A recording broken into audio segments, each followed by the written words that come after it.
Uwiteka akomeza ahabwa ishimwe n'icyubahiro. Abambona akanya ko kubasuza mu izina ry'Umwami Yesu Kristo. Tugiye gutangira iteraniro ryacu ry'uyu munsi, turasoma ibyanditswe.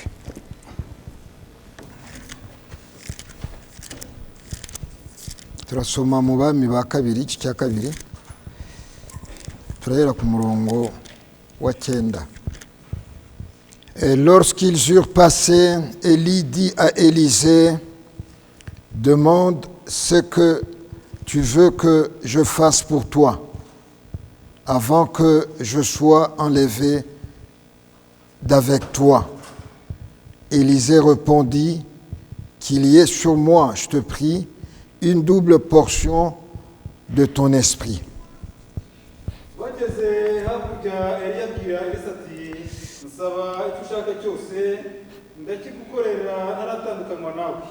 Elisa aramusaba ati ndakwinginze ndaga imigabane ibiri y'umwuka wawe. Élie dit: tu demandes une chose difficile, mais si tu me vois pendant que je serai enlevé d'avec toi, cela t'arrivera ainsi, sinon cela n'arrivera pas. Eliya aramusubiza ati urasaba ikirije cyane, icyakora numbona nigukurwaho birakubera biti, ariko nutambona siko biri bube. Comme il continuait à marcher en parlant, voici un char de feu et les chevaux de feu les séparèrent l'un de l'autre, et Élie monta au ciel dans un tourbillon. Bakigenda baganira haboneka igare ry'umuriro n'amafarashi y'umuriro birabatandukanya, nuko Eliya ajyanwa mu ijuru muri serwakira. Aya magambo niyo dutangije iteraniro ryacu ry'uyu munsi. Nk'uko tubisomye, ibyabaye mu gihe cya Eliya, nk'uko n'ibyanditswe bihamya. Eliya yaje kugira igihe ahita atangaza avuga ko arambiwe. Imana ihita imubwira ko ubwo urambiwe, ariko njye ntabwo ndambirwa, gahunda yanjye ngomba kuyikomeza uko yakabaye.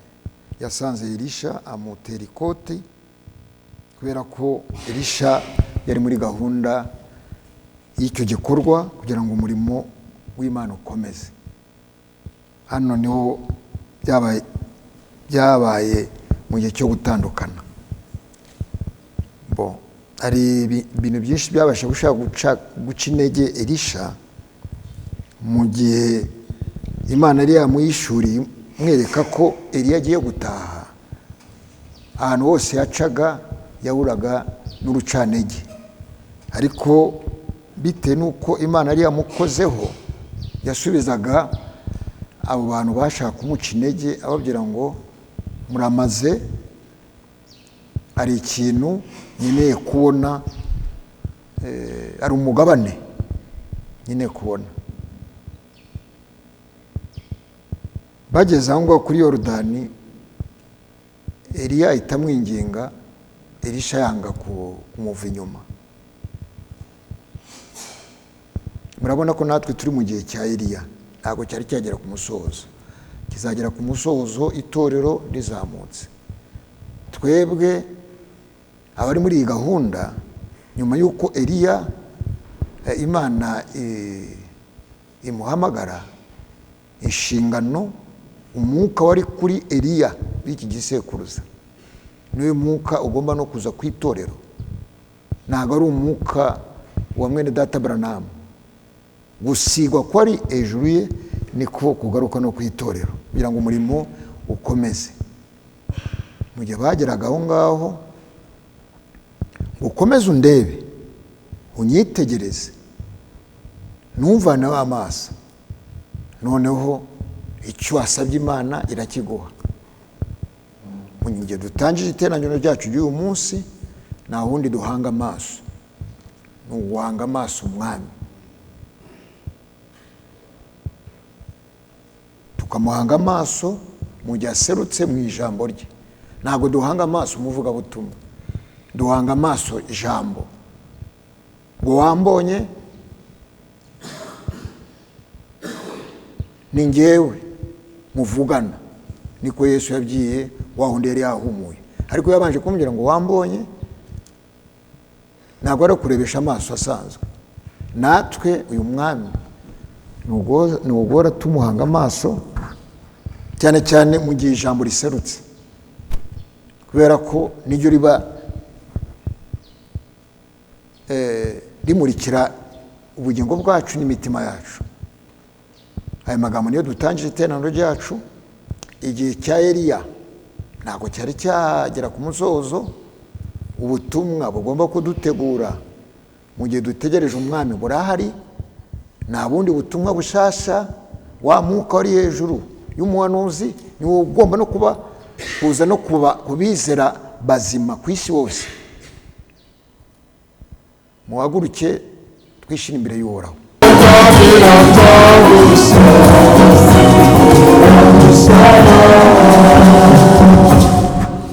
Mwami Imana ahimbazwe kandi aduhana umugisha we utagabanije mu gitondo cy'uyu munsi. Imana yadushoboje, buriya rwari urugamba rukomeye, kubera ko guterana ni ukunesha, ni intsinzi. Kuko dona urarwaye, urwaye malariya, Imana igukize. Nkuko nari mbonye yicaye, reka ducunguze uburyo umwete. Zaburi 136, Psaume 136, Psaume 136.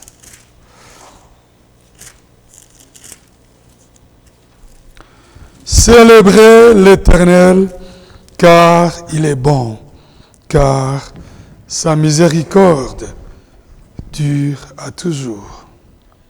Nimushimire Uwiteka yuko ari mwiza, kuko imbabazi ze zihora iteka ryose. Célébrez le Dieu des dieux, car sa bienveillance dure à toujours. Nimushime Imana nyamana, kuko imbabazi zayo zihora iteka ryose. Célébrez le Seigneur des seigneurs, car sa bienveillance dira toujours. Nimushime umwami w'abami, kuko imbabazi ze zihora iteka ryose. C'est lui qui fait de grands miracles, car sa bienveillance dira toujours. Nimushime ikora ibitangaza yonyine, imbabazi zayo zihora iteka ryose. C'est lui qui a fait les cieux avec intelligence, car sa miséricorde, sa bienveillance dira toujours. Nimushime yaremesheje ijuru ubwenge, kuko imbabazi zayo zihora iteka ryose. C'est lui qui a étendu la terre sur les eaux, car sa bienveillance dira toujours. Nimushime yasanzuye isi hejuru y'amazi, kuko imbabazi zayo zihora iteka. C'est lui qui a fait les grands astres lumineux, car sa bienveillance dira toujours. Nimushime yaremye ibiva bikomeye, kuko imbabazi zayo zihora iteka. Le soleil pour dominer sur le jour, car sa bienveillance dure à toujours. Yaremye izuba gutwara ku manywa, kuko imbabazi zayo zihora iteka. La lune et les étoiles pour dominer sur la nuit, car sa miséricorde dure à toujours. Yaremye ukwezi n'inyenyeri gutwara nijoro, kuko imbabazi zayo zihora iteka. C'est lui qui frappa les Égyptiens dans la personne de leur premier-né, car sa bienveillance dira toujours. Nimushime yakubitiye abanyegiputa abana b'imfura babo ikabica, kuko imbabazi zayo zihora iteka ryose. Et il fit sortir Israël du milieu d'eux, car sa miséricorde dura toujours. igakura abisirayeli hagati yabo kuko imbabazi zayo zihoraho iteka ryose. À main forte et à bras étendus, car sa bienveillance dure à toujours.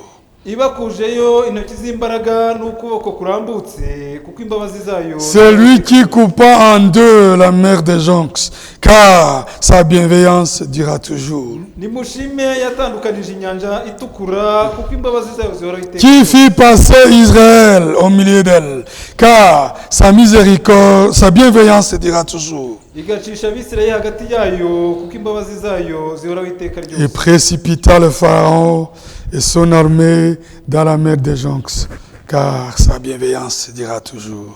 Ariko igakumurira Farawo n'ingabo ze mu nyanja itukura kuko imbabazi zayo. C'est lui qui conduisit son peuple dans le désert, car sa bienveillance durera toujours. Nimushime yashoreye ubwoko bwayo mu butayu kuko imbabazi zayo zihoraho iteka. C'est lui qui frappa de grands rois, car sa bienveillance durera toujours. Nimushime yakubise abami bakomeye kuko imbabazi zayo zihoraho iteka. Qui tua des rois majestueux, car sa bienveillance durera toujours. Ikica abami b'amapfura kuko imbabazi zayo zihoraho iteka. Sion, roi des Amoréens, car sa bienveillance durera toujours. Yisha Sihoni umwami w'Abamori kuko imbabazi zayo zihoraho iteka Et ryose. Og, roi de Bassan, car sa bienveillance durera toujours. Yica na Ogi umwami w'Ibashani kuko imbabazi zayo zihoraho Et iteka. donna leur pays en héritage, car sa bienveillance durera toujours. Itanga ibihugu byabo ngo bibe umwandu kuko imbabazi zayo zihoraho iteka ryose. En héritage à Israël son serviteur, car sa bienveillance durera toujours. Umwandu w'Abisirayeli abagaragu bayo kuko imbabazi zayo zihoraho iteka ryose. C'est lui qui se souvint de nous quand nous étions abaissés, car sa miséricorde durera toujours. Yaratwibutse ubwo twari ducishijwe bugufi kuko imbabazi zayo zihoraho iteka Et nous ryose. délivrera de nos oppresseurs, car sa bienveillance dure à toujours. Idukiza abanzi bacu kuko imbabazi zayo zihoraho iteka C'est ryose. lui qui donne du pain à toute chair, car sa miséricorde durera toujours. Igaburira ibifite imibiri byose kuko imbabazi zayo. Célébrez le Dieu des cieux, car sa bienveillance durera toujours. Nimushime Imana yo mu ijuru kuko imbabazi zayo. Imana yongera umugisha utagabanije ku ijambo ryayo rimaze gusomwa. Imbabazi zihoraho z'Uwiteka.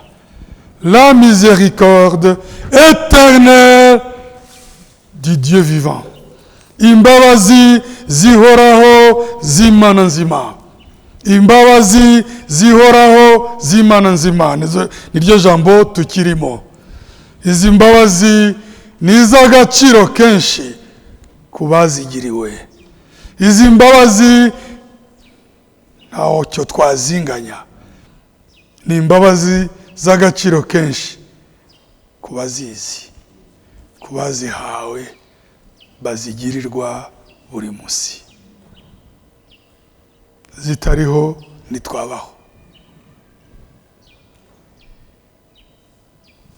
Mu by'ukuri Imana kuri twe ni Imana y'imbabazi. Kubo yakunze ni Imana y'ubuntu, ni Imana ikiranuka, ni Imana yera, sibyo? Ariko nubwo ari Imana yera, ni Imana y'imbabazi. Kandi nubwo ari Imana y'imbabazi, ni Imana yera. Turaho hagati, sibyo? Bivuze ngo imbabazi zayo ntizikuraho kwera kwayo, ntizikuraho gukiranuka kwayo, ahubwo imbabazi zayo zisohoza gukiranuka kwayo. Ntabwo turi abacurika imbabazi n'ubuntu ngo twibwire ko Imana itadushakaho gukiranuka. Izi mbabazi icyazizanye ni ukugira ngo gukiranuka kw'Imana yera gushobore gusohozwa mu banyabyaha b'abanyantegenke. N'umurimo w'imbabazi, haleluya, zikomeye zidashobora kuburizwamo ngo zisohoze umurimo wayo. Iyo dusomye, haguruka udusomere mu Baroma 8, ariko soma umurongo wa nyuma w'Abaroma 7 komeze mu Baroma 8 umurongo wa mbere kugeza kwa 4.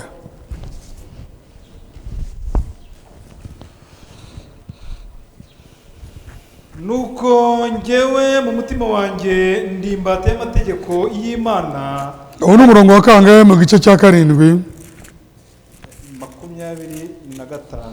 Abaroma 7:25. Imana ishimwe kuko izajya inkiza ku bwa Yesu Kristo umwami wacu. Nuko njyewe mu mutima wanjye ndi imbata y'amategeko y'Imana, ariko muri kamere ndi imbata y'amategeko y'ibyaha. Kaduhera ku murongo wa 19. Je ne fais pas le bien que je veux, mais je pratique le mal que je ne veux pas. Kuko icyiza nshaka atari cyo nkora, ahubwo ikibi nanga akaba ari cyo nkora. Icyiza nshaka si cyo nkora, ahubwo ikibi nanga akaba ari cyo nkora. 20. Si je fais ce que je ne veux pas, ce n'est plus moi qui l'accomplis, mais le péché qui habite en moi. Ariko ubwo nkora ibyo nanga sinjye uba nyibikora, ahubwo ni icyaha kimbamo. Je trouve donc cette loi pour moi. Tu veux faire le bien, mais le mal est présent à côté de moi. Nuko rero mbona yuko amategeko anyifuriza gukora ibyiza, nyamara ibibi bikaba ari byo bintanga imbere. Ntabwo ariko basobanuye nabi. 21. Je trouve donc cette loi pour moi qui veut faire le bien. Noneho sanga itegeko muri iki rishaka gukora icyiza.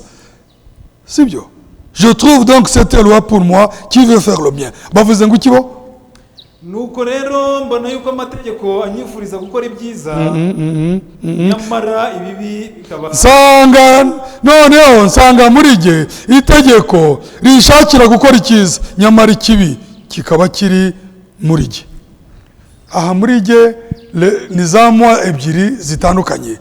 Bawicaye, je trouve donc cette loi pour moi qui veut faire le bien. Ngo nsanga muri jye itegeko rishaka gukora ibyiza. Iyi muri jye ni mu muntu w'imbere. Murabyumva? Noneho le mal est présent à côté de moi. Ariko ikibi kikaba kibana nanjye, aho ni muri kamere. Umurongo 22. Car je prends le plaisir à la loi de Dieu dans mon fort intérieur. Nishimira amategeko y'Imana mu mutima wanjye. Kuko nishimira amategeko y'Imana imbere dans mon fort intérieur. Imbere hanjye himbere umubande wanjye nshaka kumvira no gukiranukira Imana. Umeze atyo Imana izakumuha. 23. Mais je vois dans mes membres une autre loi qui lutte contre la loi de mon intelligence et qui me rend captif de la loi du péché qui est dans mes membres. Ariko mbona irindi tegeko ryo mu ngingo zanjye irwanya itegeko ry'ibyaha ryo mu ngingo zanjye. Wiki. Mais je vois dans mes membres une autre loi. Ariko nsanga mu ngingo zanjye irindi tegeko qui lutte contre la loi de mon intelligence, rirwanya itegeko ryo gusobanukirwa kwanjye ry'ibyo nifuza n'iryari ryo mu mutima, et qui me rend captif de la loi du péché, rikangira imbohe y'itegeko ry'icyaha qui est dans mes membres, riri mu ngingo zanjye. Hangaho sinzi ibintu babivanga, mwumva ukuntu baratuvangiye. Nsubiramo twumve. Ariko mbona irindi tegeko ryo mu ngingo zanjye rirwanya itegeko ry'ibyaha ryo mu ngingo zanjye. Ubwo urumva atari totoroje. Mbona itegeko ryo mu ngingo zanjye rirwanya itegeko ry'ibyaha byo mu ngingo ryanjye. None se amategeko yo mu ngingo z'umuntu yakwirwanya? Oya. Ahubwo itegeko ryo mu muntu w'inyuma niryo rirwanya itegeko ryo mu muntu w'imbere. Mu muntu w'imbere Paulo arashaka gukiranukira Imana. Nkaba mbibutsa ko iyi ngiyi atari materiel didactique, ntabwo ari uburyo bwo kugereranya, ni Paulo wivuga. Paulo wandikiye Timotheo aramubwira ngo Kristo Yesu yazanywe mu isi no gupfira abanyabyaha, muri bo ndi uwa mbere. Ntabwo ahisha ko yababariwe. Haleluya. Siko Paulo avuga? Muri bo ndi uwa mbere. Imbabazi z'Imana ntuzibwirwa n'iby'Imana yababariye abandi.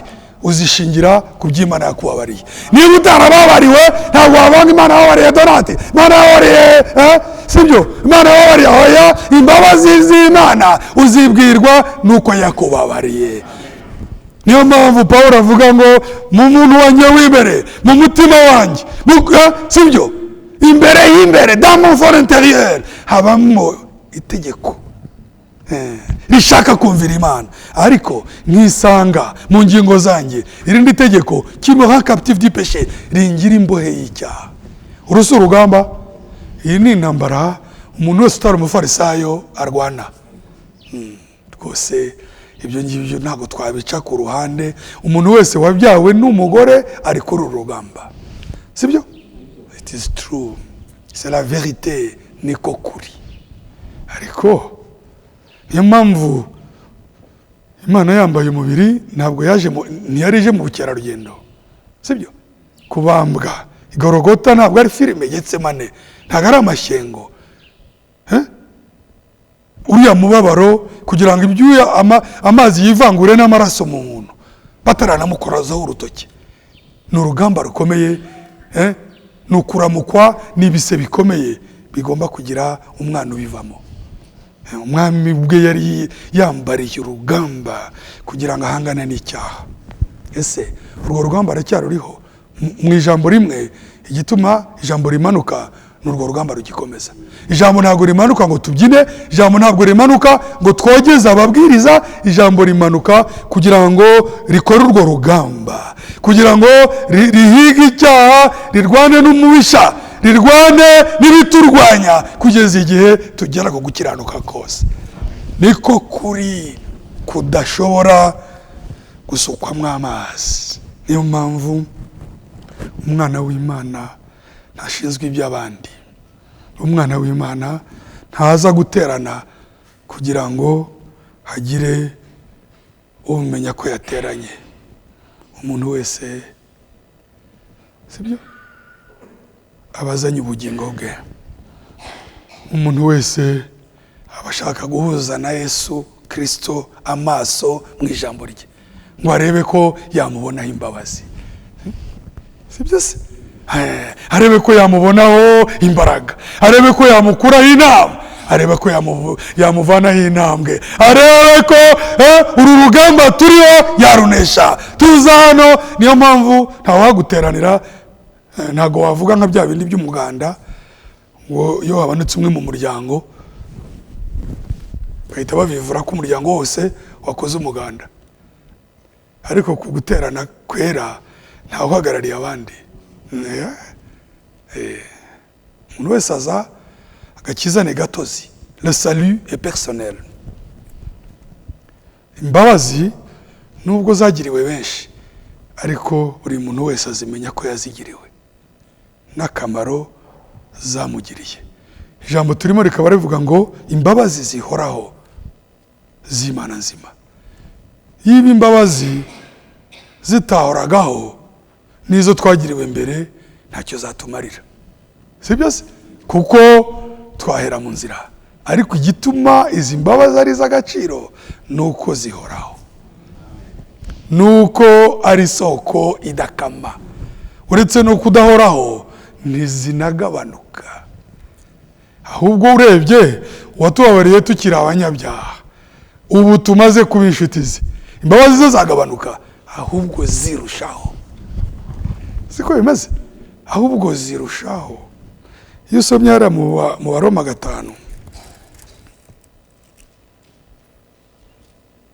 mu Baroma 5 umurongo wa 6 kugeza kwa 11. Car lorsque nous étions encore sans force, Christ, autant marqué, est mort pour des impies. Tukiri abanyantege nke mu gihe gikwiriye Kristo yapfiriye abanyabyaha. Imana ishimwe.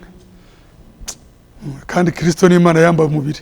Tukiri abanyantege nke, tukiri babi, autant marqué, mu gihe gikwiriye Imana ubwayo yambarira urugamba ipfira abanyabyaha. Umurongo wa 7. À peine pourrait-on pour un juste, quelqu'un peut-être aurait le courage de mourir pour un homme qui est bon. birakomeye kugira ngo umuntu apfire umukiranutsi nkanswe umunyabyaha. Icyakora ahari byashoboka ko umuntu yatinyuka gupfira umunyabyaha. No gupfira namwe ngibaza ikibazo. No gupfira umukiranutsi ntago byoroshye. Ntanswe gupfira umunyabyaha.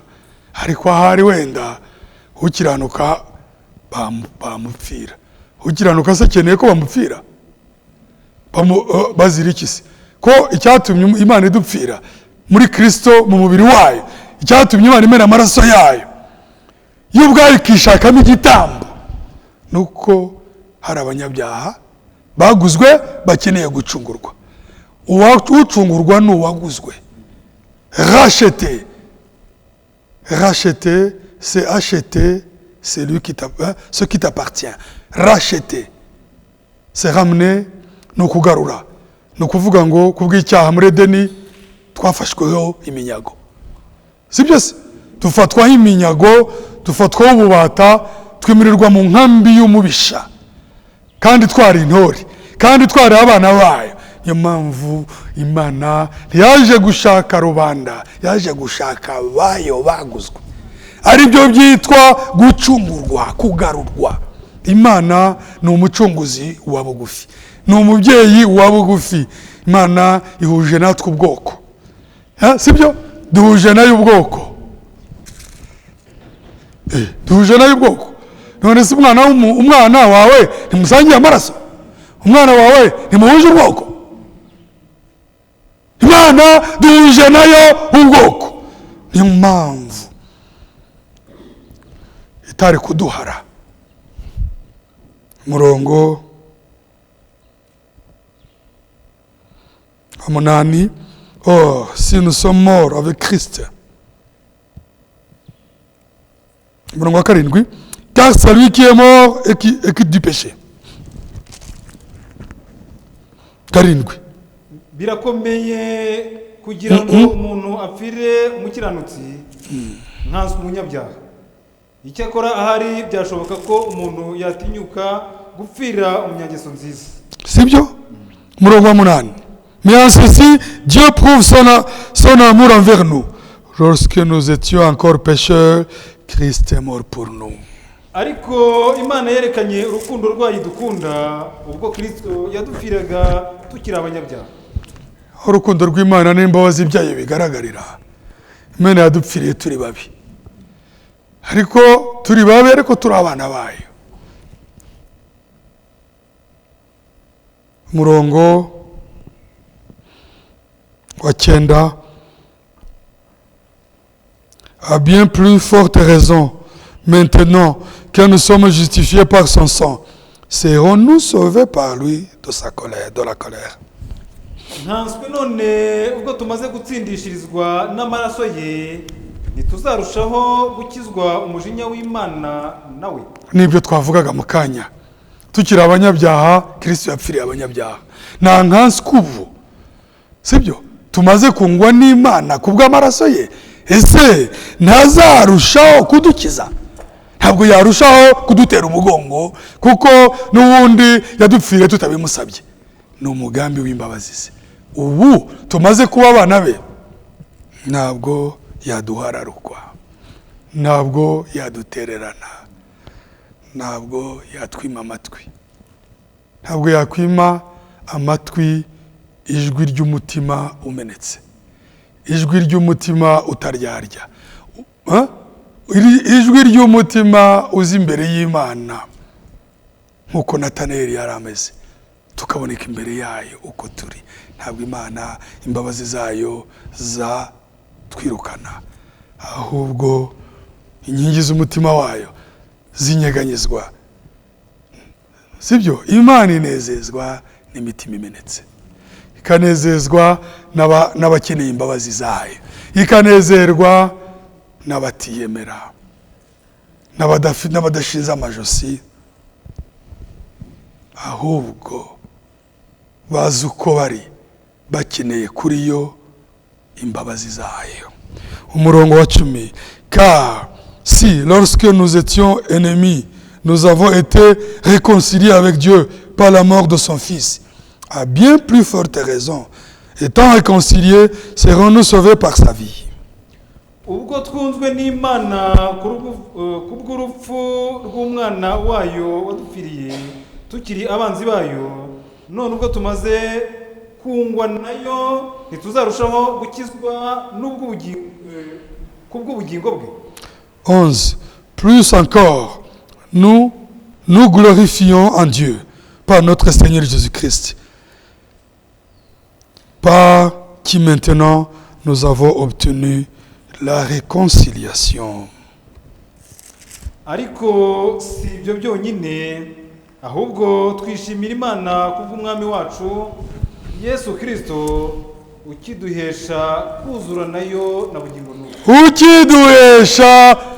Ukiduhesha. Sibyo? Ni ukuvuga ngo utarigeze arambirwa. Ni ukuvuga ngo utageze aharara. Urukundo rw'Imana si agahararo, ni umugambi wayo. C'est le plan du salut, ni umugambi wo gucungurwa. Tugiheshwa n'ubu kuzura n'Imana kubw'imbabazi ze. Na n'ubu yatangiye umurimo iracyawukomeza. Nicyo gituma abana b'Imana n'abana nyine bahora ari abana. Ntabwo birata amateka. Umwana w'Imana ntabwo avuga ngo maze igihe. Ikihe gihe? Ijambo ry'Imana kuri twe rihora rishya. Ni ikihe gihe? Nta gihe kigeze gitakara. Uwizera yizera ku gihe Imana yagennye, akabeshwaho n'ubuntu bw'Imana. Nibyo ubunararibonye mu rugamba bushobora gutuma ubuya inararibonye ukaba watanga n'inama, ariko si byo wirata. Twirata ubuntu bw'Imana bwa buri munsi, tukirata imbabazi zayo za buri munsi. Icy'ingenzi ni uko buri munsi turi imbere y'urukundo rwayo. Ibyo twaciyemo bifite icyo bitumarira ku byerekeye ubunararibonye, ariko si byo bidukiza. Iteka tugomba kuboneka imbere y'ijambo, imbere y'Imana turi abana bato. Niko umwami yavuze ngo mureke abana bato baza ahondi, kuko ubwami bw'Imana nubwo abameze nkabo. Icyo yashakaga kuvuga ni uko umwana iteka yari imbere y'umubyeyi aba afite ibyiringiro. Sibyo ra? Kandi abamutezeho byose azi ko ari umugaburira, ari umwambika, ari umubesheje. Umwana se ni byose. Natwe imbere y'umwami wacu Yesu Kristo ntacyo twimariye, byose ni we. Hano mu Baroma 7 aho twari tugeze ku murongo wa 23 tuwusobanura neza. Tugiye kwa 24. Malheureux que je suis qui me délivrera de ce corps de mort. Yemwe mbonye ishyano, ninde wanyiza umubiri untera urupfu? Uyu ni Pawulo utaka. Nababwiye ngo ntabwo Pawulo arimo yigira imfashanyigisho nk'aho ibavuga bitari ukuri muri we. Arabwiriza ubutumwa bwiza yihereyeho. Siko bimeze se? Niyo mpamvu mwene data Branham, umuhanuzi w'igihe cyacu, nibagiwe umutwe w'ikibwirizwa yari arimo abwiriza, ariko yaravuze ngo iyo mbwiriza agakiza, quand je prêche le salut, abandi imbere bose bafata ko bagakeneye. Sibyo se?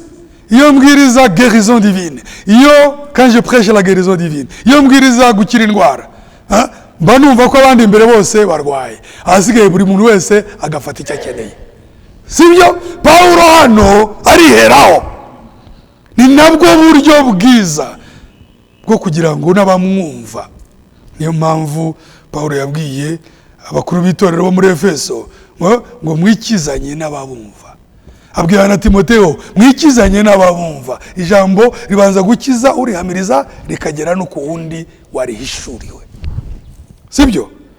umurongo tumaze gusoma wa 24 uravuga ngo malheureux que je suis qui me délivrera de ce corps de mort.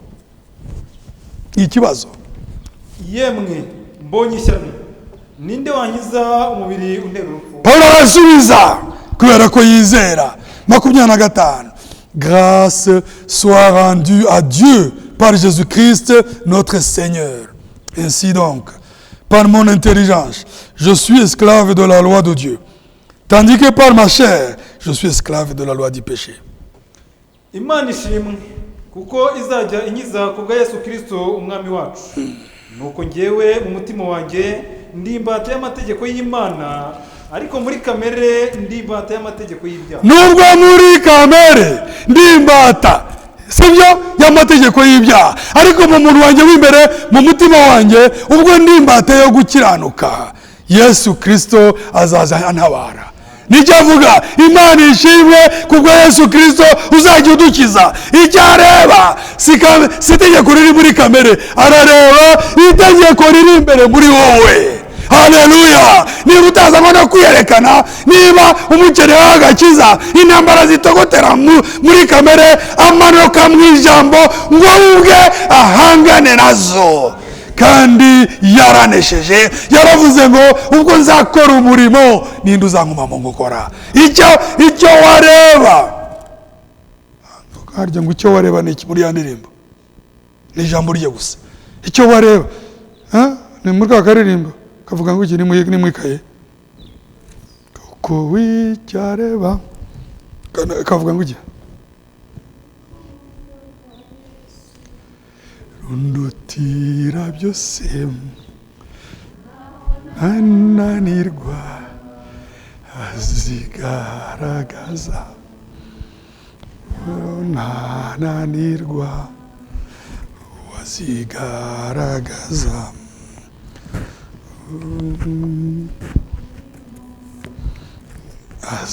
azawusoza yatangiye umuge itayi. Haleluya! kuko imigambi ye itagindo. Ikindi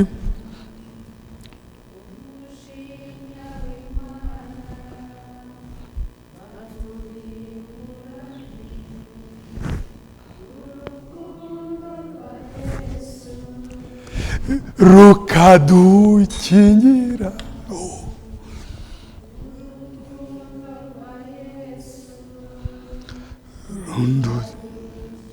Amen. Se kuki mutayirebye muri bumushaka ni kangahe? Turaza kuyireba tugiye gusenga. Muyizirikane, icyo Imana ireba ni itegeko ryo mu bugingo. Icyo Imana ireba sibyo ni uruhagarariro rw'umutima uyihobera. Icyo Imana ireba ni inyota n'inzara byo gukiranuka biri mu bizera. Icyo Imana ireba ni umutima ukeye uri mu bumva ijambo. Niyo mpamvu mbere yuko atmosphère spirituelle, ikirere cy'umwuka kibanziriza izamurwa, bizamera nk'ikirere cy'umwuka cyabanjirije Pentecote, kuko Uwiteka ni Alpha na Omega. Icyo kirere cyabanjirije Pentecote, ijambo ry'Imana ratubwira ngo il n'était qu'un cœur et qu'une âme. Bari umutima umwe n'ubugingo bumwe, bategereje isezerano bahuje umutima. Niyo mpamvu umwami Imana mu ijambo rye azakora gahunda. Hahirwa umuntu ugufitemo imbaraga, hahirwa abafite mu mitima inzira z'Isiyoni. Dawidi yarahishurirwaga. Dawidi ni mwene data, si byose?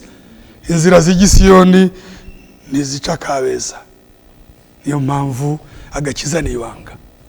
Nibyo itorero ry'Imana rihishanijwe na Kristo mu Mana. Imana ni yirizi kandi naryo ririzi buri wese ufite muri we inzira z'Isiyoni. Nkuko muri Yohane 7 avuga ngo Yesu ku munsi mukuru wa Pasika wenda kuba avuga n'ijwi rirenga guhereye none unyizera nk'uko ibyanditswe bivuga isoko y'amazi y'ubugingo, de fleuve de vie, amasoko y'amazi y'ubugingo azahora adudubiza muri we. Wagira isoko idudubiza muri wowe ntubimenye? Ufite inzira muri wowe z'igisiyoni, urabizi neza. Niyo mpamvu ushikamye mu rugendo utashobora guhungabanywa n'umuyaga. Ibyo kamere yacu yananiwe, Imana yatanze umwana wayo yambara umubiri kugira ngo ibisohoze. Abari mu 8:4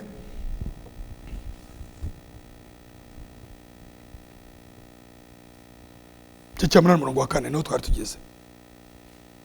Kugira ngo gukiranuka kw'amategeko gusozwe muri twe, abadakurikiza ibya kamere y'umubiri ahubwo bakurikiza iby'umwuka. Et cela pour que la justice prescrite par la loi soit accomplie en nous.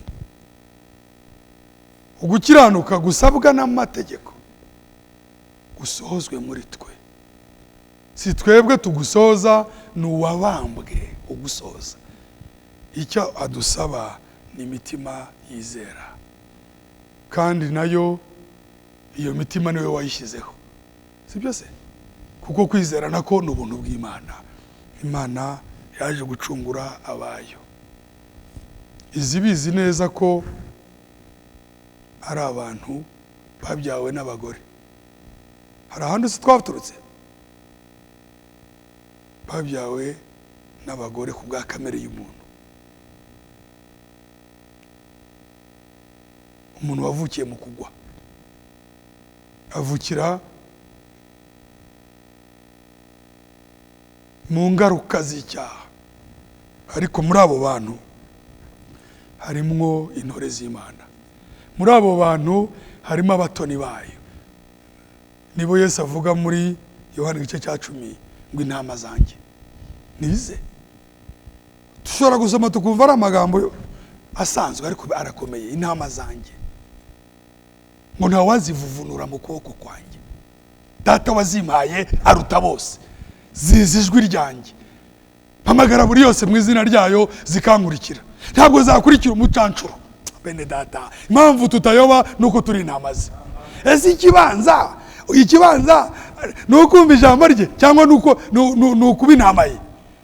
Ikibanza ni ukuba intama ye, kuko yaravuze ngo intama zanjye zumva ijwi ryanjye. Wajya muri Yohani sibyara 8 cyangwa 40 Yesu arimo guhangana n'abafarisayo barimo kumuratira ko ari abana ba Aburahamu. Arababwira ngo muri abaso Satani, Aburahamu yifuje kubona umunsi wanjye. Uwo mubande utuma murwanya ntabwo uba mu ntore. Bene data, igitandukanye intore n'utari intore ni umubande, n'ubwoko bw'ikirere kibayobora. Ukabona umuntu umwe ameze nka dendo, undi ni umuntu simple. Ukabona umwe arakakaye, ukabona undi aroroheje. Ukabona umwe aroroshye, ukabona undi afite umugaga. Ukabona ameze nka beton, ukabona undi avuga ati byewe ndi umunyantegenye nta magambo. Ukabona undi ni inkotsa. Uvuga aba bantu bose bari muri assemblée, aba bantu barari muri assemblée, ariko umwe afite umubande wo kwase n'undi afite uwo kwase. Imana ikurikirana imbuto yayo, Imana ikurikirana umubande wayo, kandi nta n'umwe muri abo uzatakara. Si byose? None ahita abwira abafarisayo ngo kuki mutumva imvugo yanjye? Ngo nuko muri abaso Satani. Ngo Uwimana, si byose? Uwimana yumva imvugo yayo.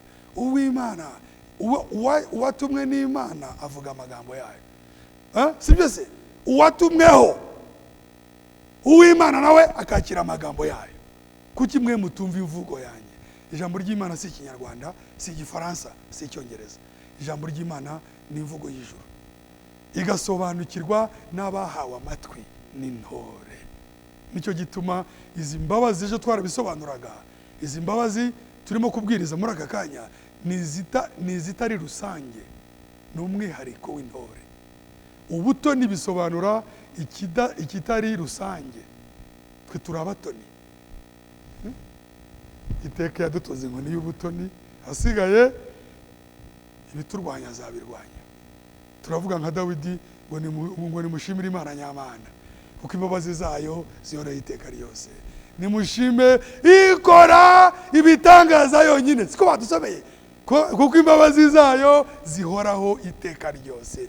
Iyi Mana ntizaduhara. Ndashaka gusoza mu Baheburayo 2 kugira ngo mwumve iri banga ryo kwambara umubiri aho rihuriye n'imbabazi z'Imana. Iri banga ry'Imana yambaye umubiri, mwumve isano bifitanye n'izi mbabazi turimo guhamiriza. Abaheburayo 2 turahera ku murongo wa 11, mwumve isano izi mbabazi z'Imana zifitanye no kuba yaremeye ikambara umubiri. Abaheburayo 2:11 kugeza kuri 18 niho turangiriza, ariko reka duhere ku 10.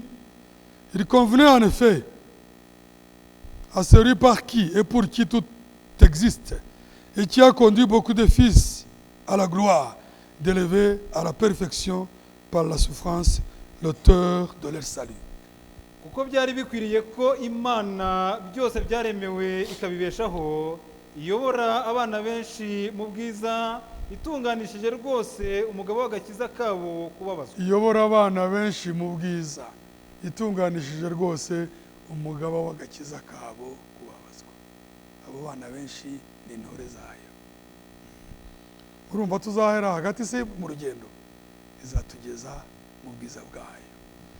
11. Car celui qui sanctifie et ceux qui sont sanctifiés sont tous ici d'un seul. C'est la raison pour laquelle il n'a pas honte de les appeler frères. kuko uweza n'abezwa bose bakomotse kuri imwe, nicyo gituma adakorwa n'isoni zo kubita bene se. Uweza n'abezwa, aba bagirirwa imbabazi ntabwo ari rubanda, sibyo? Ntabwo ari abatsindirano, ni abana b'ukuri. Uweza n'abezwa bakomotse kuri imwe, niyo mpamvu adaterwa isoni no kubita bene se. Mu by'ukuri iyo ijambo rivuze ngo ntaterwa isoni no kutwita bene se, ni uko ubundi twari dukwiye kumutera isoni, ariko kubera urukundo dukunda n'imbabazi yatugiriye no kubaza icyo arimo gukora, kubazi neza ko azatugeza ku ruhagarariro rwe, ntibimutera isoni. Ubundi mu by'ukuri yakabaye, kuko turi abantu, uvuga ati aba bantu nzakomeza mbitirire ko ari abana banjye, ariko ibanga riri ry'imbabazi ntabwo bimutera isoni. Bivuze ngo il prend position de nous, ni umutambyi w'urukundo. Ijambo riravuga ngo nubare buryo bw'Imana aradusabira mu mbaraga zayo. Ahita atambama akavuga ati aba ntibakorwaho. Ibirego barega bizanwa n'uyu Satani w'ikivume, icyatumye mbambwa aba ngaba, ngewe gukiranuka kwabo, gukiranuka kwanjye niko kwabo. Muri Yohana 17 ngo niyeza ku bwabo ndi hano kandi nzabacyura bamaze kugera ku gutungana kose, ngo aryishyire ritagira ikizinga n'umunkanyari cyangwa ikindi gisa gityo. Ese uwaribambiwe ashobora kuritunganya? Il en est capable. Sibyo? Uwatubambiwe ashobora kudutunganya, kandi turabyiyumvamo kandi turamushimira. Niyo mpamvu nta manza twe tujyamo n'abantu. Ntukazemere ko abantu bagukururira ku kibuga cy'amatiko n'amagambo ameze nk'igisebe, nk'uko Pawulo abwira Timoteyo, ngo birinde n'ibibazo bidashira, n'intonganya zidashira, n'amatiko adashira. Ijambo ry'Imana c'est la réponse de Dieu.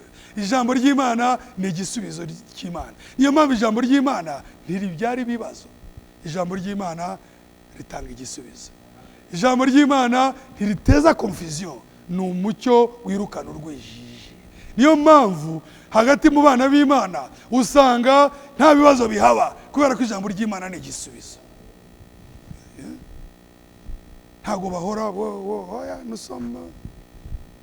turashimira Imana, turashimira Imana ejo bundi umugaragu w'Imana yarababwiye ngo igihe nari maze guhamiriza sibyo ijambo no kwerekana umurongo ntarengwa, kwerekana yuko ntawagira itorero ry'Imana ngo rijya aha sibyo, agire na la doctrine des apôtres sibyo, inyigisho fatizo sibyo zinumwa, ngo kimwe kibaha ikindi kibaha.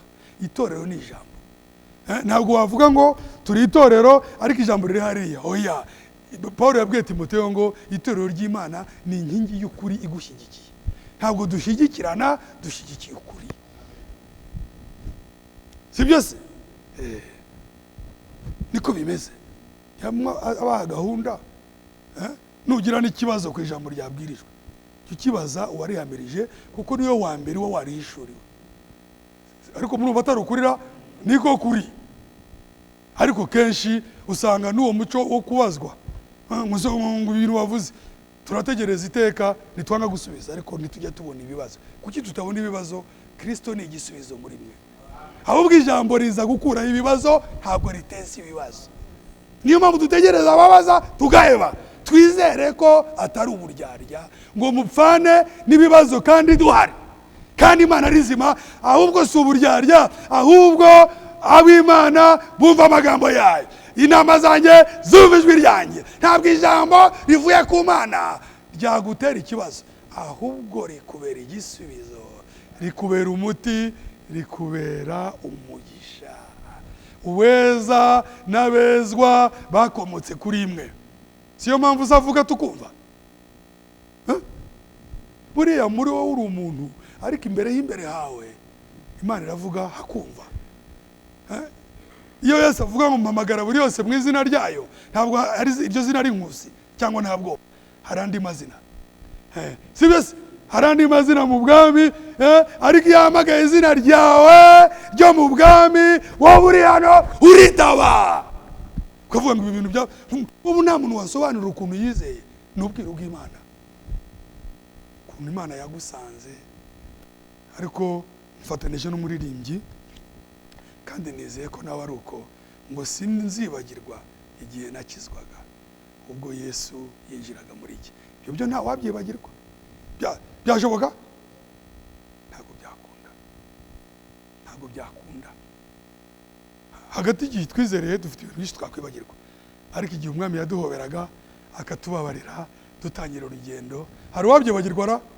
Ntabwo twabyibagirwa, kereka niba bitarabaye. Twihutisha 11, car c'est lui qui sanctifie et ceux qui sont sanctifiés sont tous ici d'un seul. C'est la raison pour laquelle il n'a pas honte de les appeler frères. Lorsqu'il dit, j'annoncerai ton nom à mes frères, je te louerai au milieu de l'assemblée. Nzabwira bene data izina ryawe, nkuririmbire ishimwe hagati y'iteraniro. 13. Ubuntu bw'Imana buratangaje. Ni umwami wacu, ni umukiza wacu, ni n'umuvandimwe wacu. J'annoncerai ton nom à mes frères. Wavutse imfura muri bene se benshi. 13. Et encore, je placerai ma confiance en lui. Et encore, me voici, moi et les enfants que Dieu m'a donnés. Kandi ati nzaba ariyo niringiye, kandi ati dore ndi hano ngewe n'abana Imana yampaye. Akindi nzareba ubanyaka, ndi hano n'abana Imana yampaye. Urumva ukuntu ahagarara ku ruhande rwacu? None si birako bya Satani bizamwambura umwana n'umwe ra? Yaravuze ngo nta n'umwe uzatakara kereka umwana wo kurimbuka. Umwami adukomeyeho. 14. Ainsi donc, puisque les enfants participent au sang et à la chair, lui aussi, d'une manière semblable, y a participé, en fait d'écraser par sa mort celui qui détenait le pouvoir de la mort, c'est-à-dire le diable. Nuko rero nk'uko abana bahuje umubiri n'amaraso, niko nawe ubwe yahuje ibyo nabo, kugira ngo urupfu rwe aruhinduze ubusa, ufite ubutware bw'urupfu ari we Satani. Mana ishimwe, ibyo nibyo byiringiro dufite. 15. Et de délivrer tous ceux qui, par crainte de la mort, étaient toute leur vie retenus dans l'esclavage. abone uko batura abahoze mu bubata bwo gutinya urupfu mu kubaho kwabo kose.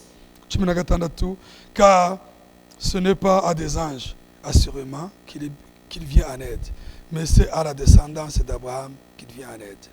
kandi rero tuzi yuko atari abamarayika yatabaye keretse urubyaro rwa Aburahamu. Izi mbabazi zadutabawe abamarayika ntibazizi, zagiriwe sibyo abavukiye mu byaha kubwo kugwa kwa Adamu. Abakerubi barazizi, ni ibanga ry'umukwe n'umugeni. Petero aravuga ngo n'abamarayika bagira amatsiko yo kurunguruka ibibera hagati y'itorero n'Imana yaryo. 17, aussi devait-il devenir en tout semblable à ses frères, en fait d'être un souverain sacrificateur, miséricordieux et fidèle dans le service de Dieu, pour faire l'expiation des péchés du peuple. nicyo cyatumye yari akwiriye gushushanywa na bene se kuri byose. Nicyo cyatumye yari akwiye gushushanywa na bene se muri byose, ngo abe umutambyi mukuru w'imbabazi kandi ukiranuka mu by'Imana, abe n'impongano y'ibyaha by'abantu. ngo abe umutambyi mukuru w'imbabazi, wuzuye imbabazi kandi ukiranuka mu rugo rwa data, kugira ngo akureho ibyaha by'abantu by'abamwizera. 18, aho turangiriza, car du fait qu'il a souffert lui-même quand il fut tenté, il peut secourir ceux qui sont tentés. kuko ubwo yababajwe no kugeragezwa ubwe abasha no gutabara abageragezwa bose. Ubwo yababajwe no kugeragezwa ubwe abasha no gutabara bose. Izo nizo mbabazi z'Imana. Cyatumye yambara umubiri ni kugira ngo haboneke igitambo, ariko si ibyo gusa, anamenye, byatumye amenya aho tuba, byatumye amenya intambara turwana, aradusobanukiwe, azi intege nke z'umubiri. Yarageragejwe muri byose, si ibyo bivuze, ni ijambo ribivuze, ariko ntiyacumura kubera ko atabyawe n'umugabo.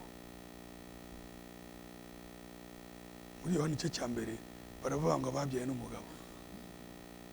Yesu Kristo yabyawe n'umugore wari utwaye imbuto, ariko imbuto we yabyawe n'Imana. Murabyumva, ni umuhungu. Niyo mpamvu igipimo cyatsinze Eva ntabwo cyatsinda Eva wa kabiri, kubera ko uyu mugeni c'est un fils mâle, ni umwana w'umuhungu. Ababyashyuwe na 12 ngo abyara umwana w'umuhungu uzaragiza inkuna amahanga n'umugeni. Kuki ari umwana w'umuhungu? Nuko c'est une épouse semence, c'est une épouse parole, ni umugeni ijambo, ni umugeni imbuto. We yifitemo imbuto. Niyo mpamvu iyo Satani aje kurwanya umugeni ahita agongana n'ijambo, si byose asanga ijambo ari muri twe. Buriya impamvu tutayoba n'impamvu tudashukwa nuko ijambo atubamo. Ntabwo rero waza arahanditswe ngo kandi hano harimo ijambo, nguze usanga kwigisha ngo handitswe ngo gute se kandi warihumetse ambamo. Ikomereze isafari, imbabazi z'Imana zihorewe iteka ryose. Nta kindi tuvuga uretse gusenga, kandi ntawabura icyo avugana n'umwami we, ntawabura icyo amushimira nyuma y'ijambo, nta n'uwabura icyo amusaba. Reka dusengere hamwe. Urakoze mwami wacu Yesu Kristo, urakoze mukiza w'ubuntu n'imbabazi, urakoze gitare cy'agakiza kanjye kacu, imbabazi zawe n'iziteka ryose. Je te loue, je te bénis, je te remercie pour ta grâce, pour ton amour à mon égard, qui, Père Céleste, toujours présent, me sauve. Urwo rukundo ruhora mwami nirwo rungiza. izo mbabazi zihoraho nizo zinkiza, iyo neza idacuyuka niyo idutabara. À toi l'honneur, à toi la gloire à jamais. Mwami, izi mbabazi z'igiciro cyinshi ntizidupfe ubusa, ntizidupfire ubusa, udushoboze kugendana nawe. Duhobere uwo mwana mu ijambo ryawe, tumuboneho ubutoni n'ubushuti butazashira. Merci pour ta sainte parole, ton franc-parler, ta profondeur, ton enseignement, ta lumière, Seigneur de gloire. Merci pour la vie de la parole. Tu nous as donné ce que nous t'avons demandé. À toi la gloire. Urakoze mwami wacu Yesu Kristo, mukiza w'ubuntu n'imbabazi, twagusabye kugaburira imitima yacu, twagusabye ko duhuza amaso mu ijambo ryawe, twagusabye kuduha ifunguro ryacu ry'uyu munsi, twadusabye kuduha umugabane wacu watugeneye mu gitondo cy'uyu munsi. Nkaba ngushimira mwami kutica gahunda. Tu ne manques jamais au rendez-vous. Ntabwo ujya wica ubutumire. Wadutumiye uradushoboza kuva amateraniro atangira mwami kugeza dusoje twakubonye. Izina ryawe rihabwe icyubahiro. Uturindire mu mbabazi zawe. Kintu tugushimira, kintu ngushimira ni imbabazi watugiriye mwami, n'ubutoni tugufiteho. Ntabwo izi mbabazi zicuritse, niyo mpamvu wowe Mana y'imbabazi ni nawe Mana yera. Nicyo gituma itegeko ry'ubugingo muri Kristo ryaje gukora umurimo ngo risohoze itegeko mwami ryo gukiranuka kwawe, kw'Imana yera ryari ryarananiye kamere kurigeraho, tukaba turi imbere yawe ngo dushoboze kugukiranukira. Izi mbabazi zisohoze umurimo wazo. Wowe ureba imbere y'imbere mu izina ry'umwami wacu Yesu Kristo, uhe buri wese muri twe icyo akeneye. Iki jambo ryatweretse tubura, ukiduhe mu izina ry'umwami wacu Yesu Kristo. Udukirize ubugingo, uduhe kuva mu bwiza twinjira mu burutaho, kandi mwami ari umugisha w'ijambo n'ibindi birakurikira. Niyo mpamvu twizeye ko n'ibintu byose dukeneye ubiduhaye, ni mu izina ry'umwami wacu Yesu Kristo, amen. Mana duhana umugisha, naho kuwa gatatu dutahane n'amahoro y'umwami wacu Yesu Kristo.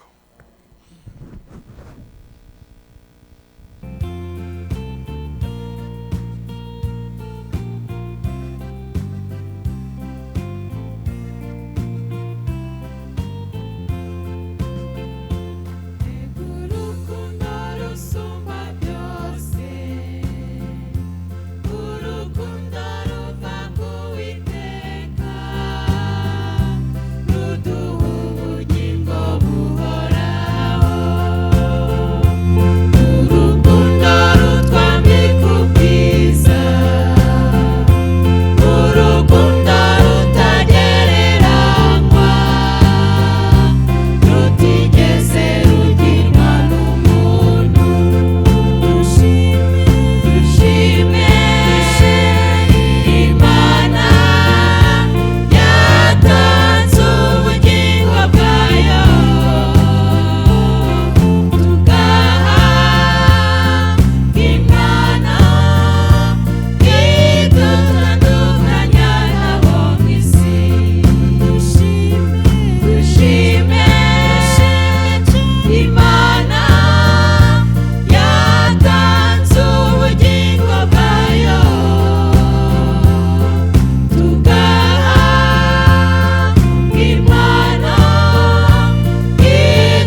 ukuri